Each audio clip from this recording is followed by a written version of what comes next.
What's the meaning of Betty Friedan?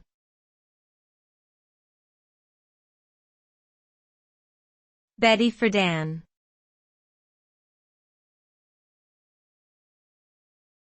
Betty Friedan.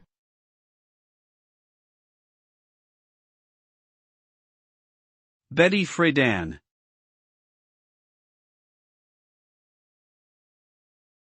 Betty Friedan.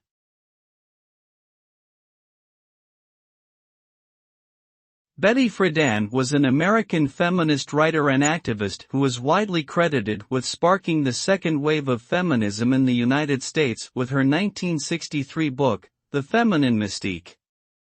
The book challenged the prevailing view at the time that women's primary role was to be homemakers and mothers, and argued that women deserved equal rights and opportunities as men. Friedan went on to co-found the National Organization for Women, now an influential feminist advocacy group, and continued to be a leading voice for gender equality throughout her life. Her legacy continues to inspire and shape the modern feminist movement.